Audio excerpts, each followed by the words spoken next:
तरनतारन हमले में पंजाब पुलिस के बाद एनआईए जांच से जुड़ चुकी है। हमलावरों की तादाद 5 थी, इनमें 2 बाइक और 3 कार में थे। शुरुआती सबूत पाकिस्तान की तरफ इशारा कर रहे हैं। जो ग्रेनेड और रॉकेट लॉन्चर बरामद हुआ वो सीमा पार से ड्रोन के जरिए लाया गया। मामले में कभी भी गिरफ्तारी हो सकती है।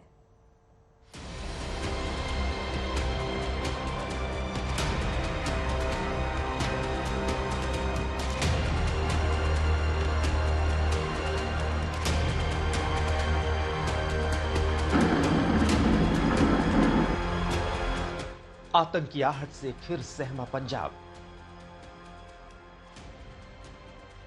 दूसरे रॉकेट हमले से दहला पंजाब। 7 महीने में दूसरा आतंकी हमला। क्या बारूद के ढेर पर बैठा है पंजाब? एनआईए खोलेगी साजिश के तार। तरनतारन में भटिंडा नेशनल हाईवे पर सरहाली पुलिस थाने के परिसर में फॉरेंसिक एक्सपर्ट की टीम के साथ एनआईए की तेज तर्रार टीम सबूत जुटाने की कोशिश कर रही है। एनआईए की एंट्री के साथ ही ये साफ हो गया है कि पंजाब पुलिस से लेकर देश की सुरक्षा एजेंसियों को पूरा यकीन हो गया है कि इस हमले के पीछे सरहद पार की शह पर रची गई खतरनाक साजिश है। इस आतंकी हमले ने एक बार फिर पंजाब को लेकर फिक्र पैदा कर दी है। 7 महीने के भीतर दूसरे आतंकी हमले ने पंजाब को लेकर कई आशंकाएं पैदा कर दी।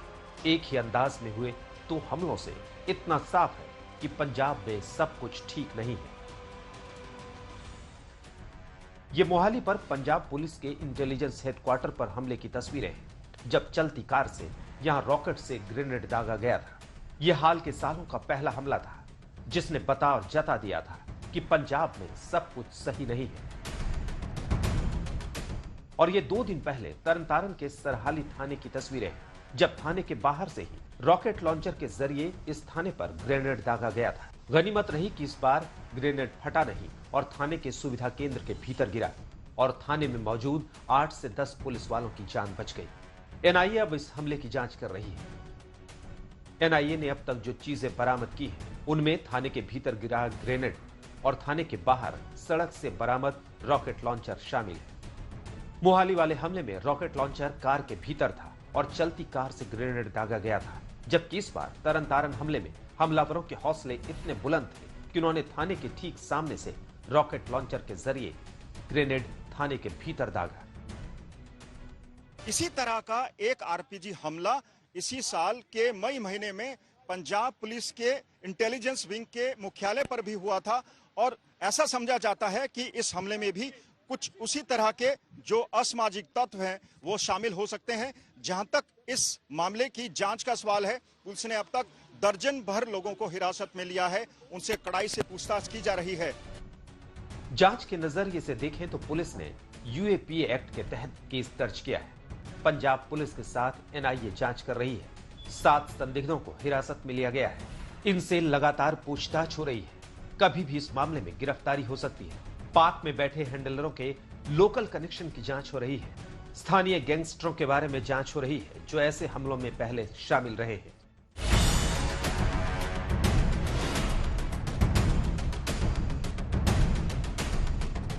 अब तक की पंजाब पुलिस की जांच और एनआईए की जांच से जो एंगल निकल कर आ रहे हैं, उन पर एक नजर डालते हैं। पहला और खतरनाक एंगल यह है कि इसमें पाकिस्तान का हाथ है, क्योंकि आर्मी ग्रेड के हथियारों का इस्तेमाल किया गया है। आतंकियों हरविंदर सिंह रिंदा और लखविंदर सिंघा लांडा का दूसरा एंगल है, क्योंकि मोहाली अटैक में इनका हाथ था और तरनतारन हमला उसी तर्ज पर हुआ। और तीसरा एंगल खालिस्तानी आतंकी गुरपतवंत सिंह पन्नू का है, जिसने ऑडियो मैसेज जारी करके हमले की जिम्मेदारी ली। हालांकि अभी पंजाब पुलिस इस पर यकीन नहीं कर रही है। इस तरह मामले की जांच तरनतारन से लेकर पाकिस्तान और नॉर्थ अमेरिका और कनाडा तक जाएगी, ये तय है। इंडिकेशन है कि ਇਹ ਜਿਹੜੀ ਸਟ੍ਰੈਟਜੀ ਸਾਡੇ ਗਵੰਡੀ ਦੇਸ਼ ਦੀ ਹੈਗੀ to bleed India by 1000 cuts ਕਿ ਇਸ ਤਰ੍ਹਾਂ ਦੇ ਅਟੈਕ ਕਰਕੇ ਤੇ ਜਿਹੜੀ ਪੰਜਾਬ ਪੁਲਿਸ ਹੈਗੀ in coordination with BSF in coordination with central agencies ਅਸੀਂ ਇਸ ਨੂੰ ਇਨਵੈਸਟੀਗੇਟ ਕਰਕੇ ਇਸ ਦਾ ਮੂੰਹ ਤੋੜ ਜਵਾਬ ਦਾਂਗੇ।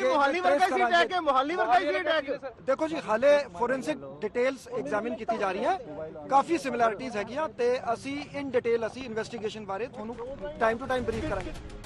तरनतारन के हमले ने पूरे पंजाब को सहमा दिया है। हर जगह सुरक्षा बढ़ा दी गई है। खासतौर पर थानों की सुरक्षा में इजाफा किया गया है, क्यूआरटी बनाई गई ताकि हमले की हालत में तुरंत जवाब दिया जा सके। पुलिस लाइन में हमने क्यूआरटी तैयार करी है, जो कि अगर कुछ ऐसा होता है, भगवान ना करे, अगर कुछ ऐसा होता है तो उसमें एज ए फर्स्ट रिस्पॉन्डर जो है वो आगे वो काम कर सके और एक्शन ले।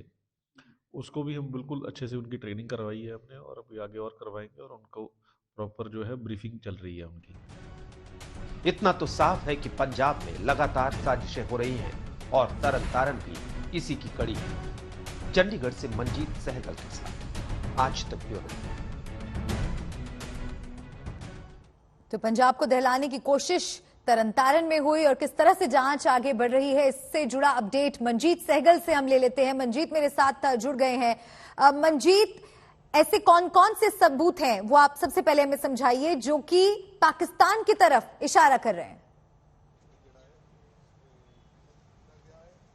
देखिए, अगर सबूतों की बात करें तो इस हमले में भी, चाहे ये सरहाली पुलिस स्टेशन का हमला हो या फिर 9 मई को मोहाली में हुआ आरपीजी हमला हो, इसमें जो सिमिलैरिटी है वो ये कि इन दोनों हमलों में रशिया में बनाए गए आरपीजी 22 का इस्तेमाल हुआ।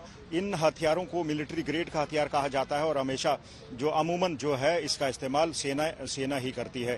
तो ऐसा माना जाता है कि ये हथियार पाकिस्तान के रास्ते तरनतारन पहुंचे और इसको ट्रांसपोर्ट करने के लिए ड्रोन्स का इस्तेमाल हुआ। पहला इशारा ये। दूसरा इशारा ये कि दूसरी तरफ से खालिस्तानी जो कई संगठन हैं, चाहे वो सिक्स फॉर जस्टिस हो, उसका गुरपतवंत सिंह पन्नू हो, उसने इस हमले की जिम्मेवारी ली है और कहा है कि ये एक जवाब है पंजाब सरकार के लिए, पंजाब सरकार की एक कार्रवाई को लेकर जो जालंधर में हुई थी। और तीसरी बड़ी बात ये कि आईएसआई पिछले 13 महीनों से इस तरह के 6 हमले सरंजाम दे चुकी है पंजाब के गैंगस्टर्स और ड्रग स्मगलर्स के मार्फत, और इन सभी हमलों का जो मकसद था वो था पंजाब की शांति भंग करना, खौफ पैदा करना और सेना और पुलिस के जवानों को निशाना बनाना। लेकिन गनीमत ये है कि इन सभी आधा दर्जन हमलों में कोई भी हताहत नहीं हुआ और ये है ज्यादातर हमले रात के समय अंधेरे में सरंजाम दिए गए और कुछ ऐसे तत्व इसमें शामिल हो रहे हैं जो पंजाब का युवा वर्ग है, जिनको बरगलाने की कोशिश की गई है, जिनको रेडिकलाइज किया जा रहा है। अब तक जो भी गिरफ्तारियां हुई है उनसे यही शामिल है कि खालिस्तानी संगठन इनको छोटे मोटे पैसे का लालच देकर इस तरह के अपराधों में शामिल करवा रही है। मकसद साफ है, पाकिस्तान की आईएसआई खून खराबा करना चाहती है और शांति भंग करना चाहती है। चाहे वो तरनतारन का हमला हो, मोहाली का हमला हो, जांच अभी जारी है।